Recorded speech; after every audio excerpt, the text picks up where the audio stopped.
America, Israel और Iran जंग में हर गुजरते दिन के साथ शिद्दत आती जा रही है। एटमी और तवानाई तंसीबात समेत पानी के प्लांट्स पर हमले किए जा रहे हैं। तनाज़ा संगीन से संगीन तर होता जा रहा है। मशरिक़ वस्ता जंग के शोरों की लपेट में है। 5 दिनाने इनकलाब ने दावा किया कि जंग का तवाज़ुन तब्दील हो रहा है और इसराइल का फ़ज़ाई दिफाई निज़ाम कमज़ोर पड़ रहा है। ईरान ने ऑपरेशन वादा सादी की 73वीं लहर हैदर का आगाज़ किया, जिससे इसराइल के कई शहर लरज़ उठे। तल अबीब, एलात, बीर अस-सबा, डेमोना और एराद में बड़े पैमाने पर तबाही हुई। मुतादिद इमारतें मलियामीट हो गईं। 24 घंटों में 9 इसराइली शहरी हलाक हुए, 180 जख्मी हो गए। डेमोना एटमी प्लांट के करीब भी मिसाइल गिरे। डेमोना और एराद में इमरजेंसी नाफिज कर दी गई और तालीमी इदारे भी बंद कर दिए गए हैं। वज़ीर आज़म नेतन्याहू को काबीना का हंगामी इजलास बुलाना पड़ गया और मशरिक़ वस्ता में अमरीकी तंसीबात भी निशाने पर हैं। ईरान ने एक और F-15 तैयारा भी मार गिराया। ईरानी वज़ीर दिफा का कहना है कि दुश्मन के मुकम्मल सरेंडर तक जंग पूरी शिद्दत से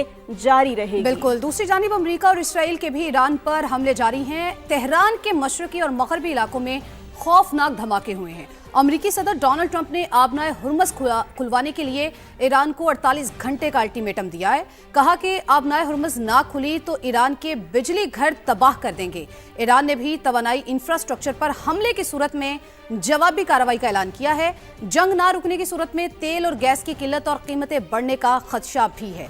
तमाम तर सूरत हाल पर बात करने के लिए हमारे साथ प्रोग्राम में तजियाकार मौजूद होंगे। उनसे बात करेंगे और जानने की कोशिश करेंगे कि आगे जो है वो सूरत हाल क्या बनती जा रही है। तो अभी हमें ज्वाइन किया है ब्रिगेडियर रिटायर्ड वकार साहब ने। वकार साहब, आपका बेहद शुक्रिया, आपने समा के लिए वक्त निकाला। और डॉक्टर जमील अहमद खान साहब भी हमारे साथ मौजूद हैं, आपका भी बेहद शुक्रिया। वकार साहब, शुरुआत आपसे करेंगे। सदर डोनाल्ड ट्रंप ने आपने हुर्मुज़ खुलवाने के लिए ईरान को 48 घंटे का अल्टीमेटम दिया है। यह आपके ख्याल में कितना हकीकत पसंदाना है?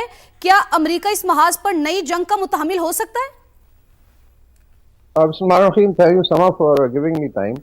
बेसिकली अभी जो वॉर है वो इसमें आई थिंक एंटर हो चुकी है। लॉ का मकसद ये है कि या मतलब है कि अभी there is no way out, क्योंकि दोनों साइड में क्लाइंब डाउन नहीं कर रही, तो there is no off ramp available कि अगर एक साइड लेट से पीछे हटती है। ट्रंप की अपनी प्रेस्टीज का मसला बना हुआ है, नेतन्याहू का अपना सर्वाइवल है, और एक तरफ आप कह लेंगे ईरान की गवर्नमेंट रिजीम के सर्वाइवल का मसला, बल्कि I would say Islamic Republic के अपने सर्वाइवल का मसला।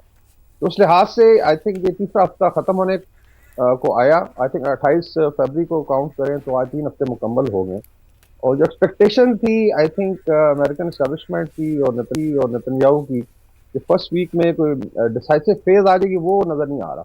अगर आप रिस्पांस देखें, अभी ईरान ने आई थिंक 2 इंपॉर्टेंट जगहों को हिट किया है। एक डिस्प्ले था कैपेबिलिटी का जो डिगो गार्सिया में यूएस और बरतानिया का एक जॉइंट बेस है deep in the Indian ocean, उसको टारगेट किया गया। ऑल दो उस पर लगे नहीं, लेकिन एक कैपेबिलिटी नजर आई कि 4000 किलोमीटर तक अभी उन्होंने डिस्प्ले किया है। जिसका मतलब अगर आप नॉर्थ वेस्ट ईरान में रखें प्रकार एक आंख लगाएं तो इसका वजह हाफ ऑफ यूरोप, इटली से लेके जर्मनी, फ्रांस अब इसकी लपेट में आ सकते हैं। They have assets in Mediterranean sea, west के जो है नेटो के हैं, साइप्रस का एक बहुत बड़ा बेस है। तो इसका मतलब वॉर भी एशिया से एक्सटेंड हो जाएगी यूरोप की तरफ, अगर ऐसी चीजें चलती हैं, बिकॉज ईरान की जो मिसाइल कैपेबिलिटी है I think it is like 45,000 assets अभी अवेलेबल है, एक कैलकुलेशन है, और उसमें 7-8 अंडरग्राउंड सिटीज हैं। So far they have been able to not only strike lethally but also extend the range. दूसरा अटैक था डेमोना न्यूक्लियर पावर फैसिलिटी पे। एक्चुअली तो इससे न्यूक्लियर टेस्ट फैसिलिटी है इसराइल की, समझ लें इट्स इक्वल टू जैसा भारत के न्यूक्लियर एसेट्स हैं या पाकिस्तान के हैं तो होता है, इसके बराबर आप कह सकते हैं। और उसको स्ट्राइक किया जाना, वहाँ पे साइंटिस्ट के मरने की इतलात भी हैं, उनकी सिक्योरिटी बाकी ठीक है। इसराइल ने और आई थिंक इंटरनेशनल मीडिया ने बड़ा उसको आप कहने खबर को दबा के रखा हुआ है, but Israel is under lot of pressure. और मेरे ख्याल में अभी जो स्ट्रेटजी है, बिकॉज मैसेजिंग भी गल्फ की तरफ से और इस्लामी ममालिक की तरफ से कि आप फोकस करना तो आप करें फिर इन पे, तो I think Israeli and American targets are being engage. उससे पहले जो यूएस एयरक्राफ्ट कैरियर ग्रुप था उसमें यूएस जनरल फोर्ड को निशाना बनाया गया, जो काफी बुरी हालत में गया। This is the first time US aircraft carrier was होता है। तो ये आई थिंक दोनों तरफ, और ईरान में भी बड़ा नुकसान हुआ, ये नहीं है लाइक अभी एक रिपोर्ट थी कि 81,000 साइट्स हिट की गई हैं, सिविल और मिलिट्री, कमर्शियल बिल्डिंग भी हैं, हॉस्पिटल हैं, स्कूल हैं, मिलिट्री इंस्टॉलेशन है, तो 81,000 साइट वहाँ हिट हुई हैं।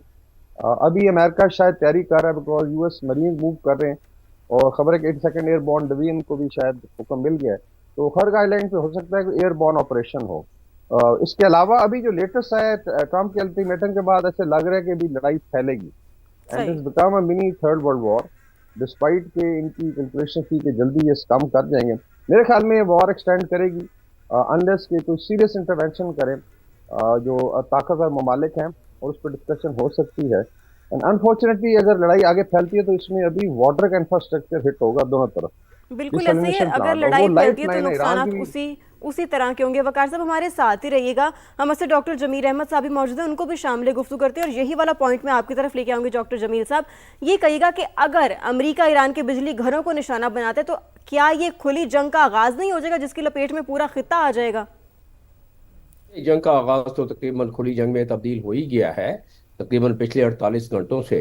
और इसमें जो कुछ पेचीदा सूरत हाल है, तो उस लिहाज से अगर हकाइक को देखा जाए तो ये तो मामला और आगे आग भड़कती नजर आ रही है। ये तबाही और बर्बादी मजीद नजर आ रही है। और इसराइल ने जो 4 दहाइयों से सोचा हुआ था, और जिसको मैं नहीं कह रहा, वहाँ के अपने उनके सेनेटर्स कह रहे हैं डेमोक्रेट्स के, कि ओबामा पे भी बड़ा प्रेशर था कि किसी तरह अमेरिका को शामिल करके और स्ट्राइक किया जाए ईरान पर। और इसी तरह उससे पहले वाले सदूर जो है उन पर भी प्रेशर था। लेकिन डोनाल्ड ट्रंप उस प्रेशर में आ गए, और हिलरी क्लिंटन ने 3 साल पहले ही उनके बारे में जो हकायक पेश किए थे और जो तजिया पेश किया था इलेक्शन कैंपेन के साथ, वो नेट पर मौजूद है, वीडियो है, जब उन्होंने ये बताया कि डोनाल्ड ट्रंप जो है he has a very thin skin, somebody is under his very thin skin. तो वो उससे कोरिलेट कर रही है कि इजरायली लॉबी किस हद तक डोनाल्ड ट्रंप के पर हावी हो सकते हैं। और यही हकीकत है। 11 फरवरी को जब नेतन्याहू व्हाइट हाउस के पिछले दरवाजे से यानी बैक डोर से गए, सामने से नहीं आए, और उस वक्त उन्होंने जो वॉर प्लान बनाया, डोनाल्ड ट्रंप को बताया, मालूम यह होता है कि उसी तरीके से वो वॉर प्लान चल रहा है। और अब ये मजीद रुख जो है इसका मजीद संगीन होता जा रहा है। और वो किस तरह, वो इस तरह हो रहा है संगीन कि ये जो 48 घंटे का बता दिया है डोनाल्ड ट्रंप ने, ईरान तो इस मामले में उसके लिए तो एक अपनी बका की जंग है। और जो कौम और जो मुल्क अपनी बका की जंग लड़े, ये इल्म है, पूरी दुनिया को इल्म है कि जिस तबाही और बर्बादी से गुजर रहा है। पहले तो नेतन्याहू ने पहले ही कह दिया था हम तेहरान को गाजा बना देंगे, और वो तो वो कोशिश कर रहे हैं। लेकिन इस वक्त तकरीबन 3 मिलियन ईरानी जो हैं वो डिस्प्लेस हो चुके हैं। सिर्फ 1.5 मिलियन यानी 15 लाख के करीब तेहरान से वो कोशिश कर रहे हैं कि इन बिल्डिंगों से निकल के किसी खुली जगह पर आ जाएं ताकि उनकी जान बच सके।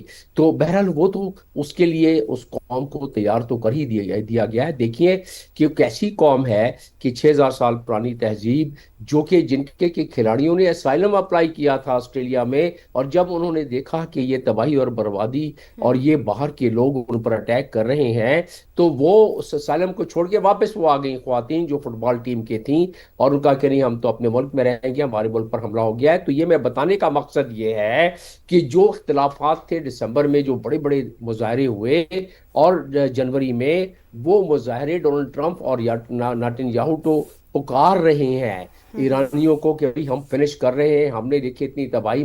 आप भी निकले बाहर। कल नेतन्याहू ने क्या बात की, कहा कि जी हम तो एयर जो स्ट्राइक कर रहे हैं वो हम बड़ी तेजी से और करेंगे बस, लेकिन ये एयर स्ट्राइक्स जो है या लेकिन जमील हवाई साहब, हमले जिस तरह जो से है, आपने पूरे का पूरा एक नक्शा खींचा है कि नेतन्याहू ने क्या अहकाम जारी किए हैं और आगे किस तरह से वो इस चीज़ को लेकर चलेंगे, और जिस तरह से आपने ये भी कहा है कि ईरान जो है वो भी इस वक्त अपनी बका की जंग लड़ा है और उसके लिए या तो डाई या फिर किल, ये ही 2 सूरतें बचती हैं। वकार साहब, ये जो सारा सिनेरियो अब बन जाएगा, जिस तरह से ईरान की जो स्ट्रेटेजी है या फिर इसराइल की हम स्ट्रेटेजी की बात करें, इसके बाद तो हम ऑलरेडी इसके जो कॉन्सिक्वेंसेज है वो भुगत रहे हैं। आने वाले वक्तों में इसके क्या कॉन्सिक्वेंसेज होके, अगर ईरान ने आलमी तवानाई इंफ्रास्ट्रक्चर पर जवाबी हमले किए तो आलमी मंडी में तेल की कीमतें आपके ख्याल में किस हद तक बढ़ सकती हैं और इसका असर आलमी मईशत पर क्या आप पड़ता हुआ देख रहे हैं? या आई थिंक इसमें 3 फैक्टर बड़े इंपॉर्टेंट हैं। एक तो डेफिनेटली जो ऑयल एंड गैस का फैक्टर है। अब भारत में देखें तो लाइनें लगी हुई हैं, आपको पता होगा कि गैस की इतनी शॉर्टेज है कि अभी वो ओपले जला रहे हैं, और उसके अलावा जो है 10-10 किलोमीटर लंबी लाइन है, और Moody's under lot of pressure. अभी जो है आपको पता है कि 20% ग्लोबल एनर्जी फ्लो करती है स्टेट ऑफ हॉर्मस टेक्निकली ब्लॉक्ड है। दो ममालिक को आई थिंक इजाजत भी दे रहे हैं, और ये भी प्रेशर अभी यूरोप में भी सुना है कि ऑयल एंड गैस प्राइसेस बहुत ऊपर जा रही हैं। आज आई थिंक श्रीलंका ने अनाउंस किया है। तो इसका मतलब है कि प्रेशर बढ़ता जाएगा, because if it is now start touching 120 dollars पर बैरल, तो इसका मतलब है कि चीजें आगे बढ़ेंगी। दूसरा आ जाता है जो एविएशन सेक्टर इम्पैक्ट हुआ है। आज कुवैत की भी कॉल थी कि बिल्कुल फ्लाइंग नहीं हो रही। जो मिडिल कॉरिडोर था, एक नॉर्थ कॉरिडोर जो पाकिस्तान के अंदर से गुजरता है, एक मिडिल कॉरिडोर और एक साउथ में, तो ये भी टोटली ब्लॉक है। बड़े बड़े एयरपोर्ट्स थे, जिसमें यूएई है, कतर है, सऊदी अरेबिया है, उसके अलावा फिर आपका कुवैत है, वो इफेक्ट हुआ। और ये बहुत बड़ी आप कह लें एविएशन की लाइफ लाइन थी from South East Asia to Europe और साउथ एशिया टू यूरोप, और भारत को इसका बहुत ज्यादा ऐसे नुकसान हो रहा है। तीसरा आ जाता है ओवरऑल कमर्शियल जो बिजनेसेस हैं, उसका डेफिनेटली इम्पैक्ट है, जो इन्वेस्टर कॉन्फिडेंस है। और अभी जो है चूंकि ये I would say initial firing shots हैं, तो अभी तो इसका इम्पैक्ट नजर आना है कि लॉन्ग टर्म इसके क्या इम्पैक्ट आएगा। लोग ऑलरेडी रिसेशन की बात कर रहे हैं, इंडियन इकोनॉमी की बात हो रही है कि 2 to 3% जीडीपी नीचे आ जाएगी इस साल। इसी तरीके से यूरोप में आगे जो है बड़े मसले उसमें पैदा होंगे। तो ये तो आ गया इसका ओवरऑल इम्पैक्ट। मेरे ख्याल में अगर बीच में जो हमारी सजेशन भी रही है कि रशिया, चाइना, पाकिस्तान और तुर्किया, क्योंकि ये आई थिंक आप कह लें कॉमन लोग फ्रेंड्स कह सकते हैं, दोनों तरफ बात कर सकते हैं, या असर सूख है, ये मिल के अगर एफर्ट करें तो शायद इसका कोई हल निकले। अदरवाइज आई फोरसी कि ये लड़ाई बढ़ेगी, खून खराबा और ज्यादा होगा। अभी अमेरिकन शायद प्लान करें खर्ग आइलैंड में एयरबॉर्न लैंडिंग की या इंटरवेंशन की फिजिकली, बिकॉज वहाँ पे इंफ्रास्ट्रक्चर काफी तबाह किया गया। और ये फिर एक और आई थिंक उसके अंदर एक खतरा पैदा हो जाएगा, बिकॉज इतनी बड़ी फौज जब मूव करती है, और ईरान भी उसकी जवाबी कार्रवाई कर सकता है। अभी तक गल्फ ऑफ एडन ब्लॉक में ही बाबल मंदब है जहाँ पे हूथी बैठे हैं, और हो सकता है एक स्टेज पे अगर ईरान को प्रेशराइज करते तो वो वहां से अगर चोक करते हैं तो समझ लें पूरा का पूरा निजाम जो है वो दरम बरम हो जाएगा। तो मेरे ख्याल में इट्स अ सैड स्टोरी। अगर नेतन्याहू की जो लड़ाई है और इसराइल ने भी इसमें बहुत ज्यादा सफर किया, तो he should be asked, Trump should be asked कि फिर आपने क्या कमाया। अभी एक जो सबसे ज्यादा खतरा है कि खुदा ना खास्ता जी ये जो है इसमें ड्रैग ना हो जाए बाकी अरब ममालिक जी जी जो अभी जी तक अवॉइड करते रहे हैं।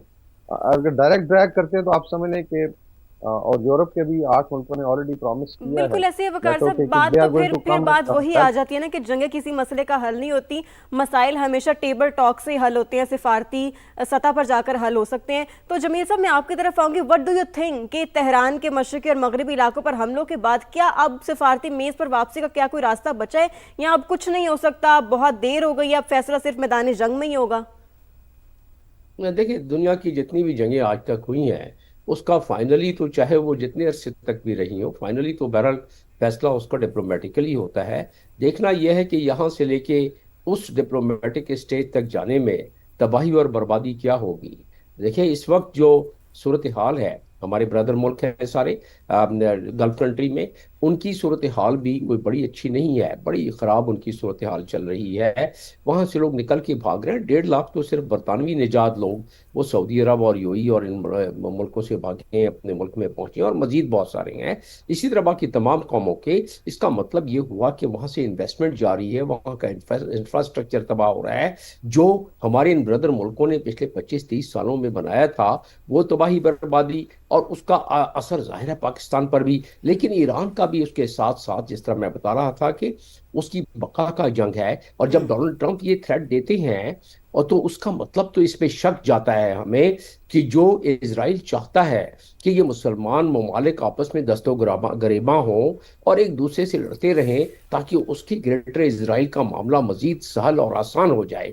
तो वो क्यों मैं कह रहा हूँ, वो मैं इसलिए कह रहा हूँ कि जो वहाँ के खुद अपने सेनेटर्स बयान कर रहे हैं डेमोक्रेट के, वो यही बयान कर रहे हैं कि इजरायली लॉबी वो बहुत फाल है, जो पिछले 40 सालों से ये कोशिश कर रही थी, अब उनकी वो तमन्ना बारवर हो गई है और वो तमन्ना कारमंद हो रही है। उस लिहाज से जमील साहब, जिस तरह से आपने कहा कि मुसलमान ममालिक को आपस में लड़ाने की कोशिश की जा रही है, और ये कोशिश आज से नहीं बल्कि अगर हम तारीख में नज़र डालें तो तकरीबन 40 साल से ये कोशिश जो है वो इसी तरह जारी है। हम लोग बात कर रहे थे ईरान, इसराइल और अमेरिका जंग के हवाले से। इसराइल की जानिब से भी अब ये स्ट्रेटजी अपनाई जा रही है कि मजीद हमले किए जाएंगे, और ईरान जो है वो भी पीछे हटने को तैयार नहीं है। तो ब्रिगेडियर वकार साहब हमारे साथ मौजूद थे, डॉक्टर जमील अहमद साहब हमारे साथ मौजूद थे, इस पर गुफ्तगू कर रहे थे। आप दोनों का बेहद शुक्रिया।